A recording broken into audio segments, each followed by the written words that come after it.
حیران ہو کے یہ پوچھا کہ یہ کس قسم کی مطلب کہ آپ بات کر رہے ہیں. اور دوسرا جو یہ لوگ کہہ رہے تھے کہ صدر مملکت عارف علوی صاحب کی کوئی عمران خان صاحب کے ساتھ ملاقات ہوئی ہے یا کوئی ڈیل کی بات چل رہی ہے یا کوئی ڈیل ہونے جا رہی ہے، تو عمران خان صاحب نے کہا کہ یہ بکواس ہے، یہ جھوٹ ہے، یہ ایک سوشل میڈیا کے اوپر پروپیگنڈا چلایا جا رہا ہے کہ تاکہ لوگوں کو بتایا جائے کہ عمران خان صاحب تو اندر ٹھیک ہیں، عمران خان صاحب تو اپنی خوشی سے اندر ہیں اور وہ ڈیل کے چکروں میں ہیں اس لیے باہر نہیں ہیں. تو وہ ڈیل کے چکروں میں ایسا کچھ نہیں ہے. عمران خان صاحب کے وکیل کہتے ہیں نعیم احمد پنجوتا صاحب کہ بالکل کوئی یہ جتنی بھی باتیں گردش کر رہی ہیں یہ اسپیکولیشنز ہیں، بکواس ہیں، ان کا حقیقت کے ساتھ کوئی تعلق نہیں ہے. اور اگر عمران خان صاحب نے کوئی چیز کہی ہے یا ڈیمانڈ کی ہے تو وہ ایک ہی چیز بار بار کہہ رہے ہیں کہ الیکشن کروائے جائیں، صاف اور شفاف الیکشن کروائے جائیں اور ملک کو اس انسٹیبلٹی آف پولیٹیکل جو سیٹ اپ ہے اس میں سے نکالا جائے. جو بھی پاکستان میں انسٹیبلٹی ہے اس کے جو ذمہ داران ہیں وہ اب یہ بات سمجھیں کہ الیکشن پاکستان میں ہونا چاہیے. تو عمران خان صاحب کو ایک بڑا ریلیف بھی آج ملا ہے. جو اسلام آباد ہائی کورٹ کے چیف جسٹس ہیں عامر فاروق، انہوں نے آج ایک حکم نامہ جاری کیا ہے اور انہوں نے کہا ہے کہ جی ایڈیشنل اٹارنی جنرل صاحب آپ ہمیں بتائیں کہ عمران خان صاحب اٹک جیل میں کیوں ہیں، وہاں پہ کیا کر رہے ہیں. عمران خان صاحب کو تو اڈیالہ جیل میں ہونا چاہیے. تو انہوں نے کہا کہ سائفر کیس کے اوپر آپ نے مطلب جو سائفر کی سزا سنائی گئی تھی یا سائفر کیس لگا تھا تو توشہ خانہ کے کیس میں عمران خان صاحب وہاں پر تھے تو سائفر کا بھی وہاں پر بھی مقدمہ چلنا شروع ہو گیا. تو عامر فاروق صاحب نے کہا کہ سائفر کیس الگ ہے، توشہ خانہ کی ان کی سزا سسپینڈ ہو چکی ہے تو ان کو اسلام آباد راولپنڈی اڈیالہ جیل میں شفٹ کیا جائے. اور ساتھ میں یہ بھی پوچھا گیا کہ جو کلاسز ہیں، جو ڈویژن ہیں جیل کی وہ کس قسم کی ہے، کون کون سی کلاس آپ کے پاس اویلیبل ہے. کیونکہ عمران خان صاحب کی جو کیا کہتے ہیں شان ہے آپ سمجھ لیں یا جو مطلب کہ ان کی کیپیبلٹی ہے یا جو ان کا معیار ہے اس کے حساب سے، کیونکہ وہ پرائم منسٹر رہے ہیں تو اس حساب سے ان کو اے کلاس یا بی کلاس دی جائے یا پھر بہتر کلاس دی جائے، جو بھی بہتر کلاس وہاں پر موجود ہے. تو یہ آج کیا کہتے ہیں اسلام آباد ہائی کورٹ کے عامر فاروق صاحب جو چیف جسٹس ہیں انہوں نے یہ بالکل کلیئر کر دیا کہ عمران خان صاحب کو اڈیالہ جیل میں شفٹ کیا جائے. ایک چیز اس کے بعد سائفر کیس کے حوالے سے انہوں نے فیصلہ محفوظ کیا ہے اور انہوں نے کہا کہ جی سائفر کیس کیا ان کیمرہ ہونا چاہیے یا آف کیمرہ، کیونکہ یہ ٹرینڈ شروع کر دیا گیا ہے قاضی فائز عیسیٰ صاحب کی جانب سے کہ ان کیمرہ کیسز چلائے جائیں اور پوری دنیا دیکھے. تو اب جو سائفر کیس ہے اس کے اوپر بھی فیصلہ محفوظ ہو چکا ہے اور مجھے جہاں تک لگتا ہے یہ میری ذاتی رائے ہے، ابھی تک فیصلہ نہیں آیا ہے جب تک میں وی لاگ کر رہا ہوں،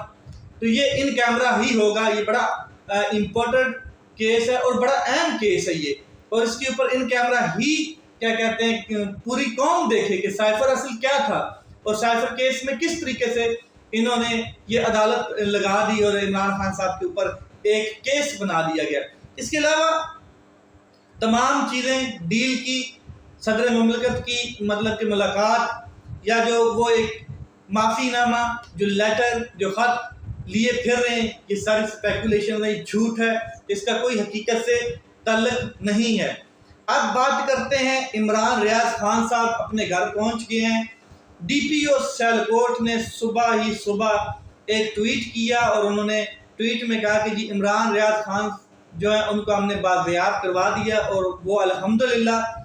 اپنے گھر میں اس ٹائم موجود ہیں. عمران ریاض خان کو سیالکوٹ ایئرپورٹ سے اریسٹ کیا گیا، پھر عدالت نے ان کو ریلیز دیا، پھر پولیس نے چھوڑ دیا اور جیسے ہی پولیس نے چھوڑا تو وہ اغوا ہو گئے. اغوا ہوئے تقریباً مئی میں وہ اغوا ہوئے اور مئی سے لے کے آج ستمبر 3-4 ماہ گزر گئے ہیں اور یہ معاملہ چلتا رہا. پھر لاہور ہائی کورٹ میں ان کے والد صاحب نے درخواست دائر کی اور اس کے اوپر سماعت ہوتی رہی. آئی جی صاحب ٹائم مانگتے رہے، آئی جی پنجاب جو ہیں ہر سماعت پہ انہوں نے چیف جسٹس سے ٹائم مانگا کہ جی ہمیں ٹائم دے دیں، ہمیں ٹائم دے دیں، تو chief justice Lahore high court بارہا ان کو ٹائم دیتے رہے، لیکن اس بار جب لاسٹ ہیئرنگ ہوئی تو چیف جسٹس برہم ہو گئے، اور ان کے جو وکیل ہیں عمران ریاض خان صاحب کے اشفاق علی، وہ بھی برہم ہوئے۔ تو چیف جسٹس صاحب نے کہا کہ 26 تاریخ تک، یعنی کہ 26 سپتمبر تک آپ کو ٹائم دیا جاتا ہے، عمران ریاض خان صاحب کو بایاب کرائیں اور گھر بھیجیں ان کو۔ تو آج 25 سپتمبر ہے، عمران ریاض خان صاحب گھر ہیں اور ان کو بازیاب کروا لیا گیا۔ اگر اسی طرح انصاف ملنا ہے لوگوں کو، یہ تو اب عمران ریاض خان صاحب بتائیں گے کہ وہ کہاں پر تھے، کس حالات میں تھے، وہ اپنے ویلاگ میں شیئر کریں گے اور وہ بتائیں گے چیزیں کہ کس طرح ان کو رکھا گیا، کس طرح ٹارچر کیا گیا، کس بنیاد پہ اٹھایا گیا، کون لوگ تھے وہ جو ملک میں اس طرح کی مطلب کہ حالات پیدا کر رہے ہیں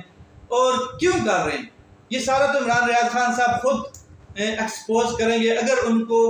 کوئی ریسٹرکشنز نہیں لگائی گئی ہیں، کوئی پابندی نہیں لگائی گئی ہے کہ آپ نے میڈیا ٹاک نہیں کرنی، آپ نے بتانا نہیں ہے، حقیقت نہیں بتانی۔ ایک یہ بھی بڑا اہم ہے نا کہ جس کو اٹھایا جاتا ہے، اغوا کیا جاتا ہے یا جیل میں رکھا جاتا ہے، اس کے اوپر ایک یہ تلوار بھی لٹکا دی جاتی ہے۔ دوسرا، اسی قسم کا اگر انصاف ملنا ہے کہ ایک شخص کو اٹھایا جاتا ہے 4 ماہ پہلے اور اس کو 4 ماہ کے دوران پتہ نہیں کہاں پہ رکھا جاتا ہے، اور عدالت 4 ماہ بعد اتنے اسٹرکٹ آرڈر جاری کرتی ہے متعلقہ حکام کو، تو عدالت وہ 1 ماہ پہلے کیوں نہیں کر چکی تھی؟ عدالت 10ویں دن کیوں نہیں کرتی ہے؟ عدالت 1 ہفتے کا ٹائم کیوں نہیں دیتی؟ عدالتیں بھی پریشرائز ہیں، کیا عدالتوں کو بھی کنٹرول کیا گیا ہے؟ کیا ملک کا پورا نظام کنٹرول کر دیا گیا ہے؟ یہ ایک سوال ہے۔ کیا اسی طرح انصاف ملنا ہے تو پھر بند کر دیں یہ بڑے بڑے انصاف کے جو علمدار بنے پھرتے ہیں، بڑی بڑی کیا کہتے ہیں عوام کی ٹیکسز سے بڑی بڑی عدالتیں ہیں، تو یہ بند کر دیں۔ پھر جس کی لاٹھی اس کی بھینس، مائٹ از رائٹ والا قانون ہوگا، جو جنگل کا بادشاہ ہوگا وہ کھائے یا مارے، پھر وہ چلتا رہے گا۔ تو یہ بالکل میں صرف عمران ریاض خان صاحب کے حوالے سے بات نہیں کر رہا، اوورآل پاکستان میں جس طریقے سے لوگوں کو اٹھایا جا رہا ہے، اور یہ پچھلے 16 ماہ میں، اس سے پہلے تاریخ میں نہیں دیکھا گیا ہے، اٹھایا جا رہا ہے 9 مئی کے واقعات کو بنیاد بنا کر، اس کے اوپر آج تک کوئی صاف شفاف JIT نہیں بنائی گئی،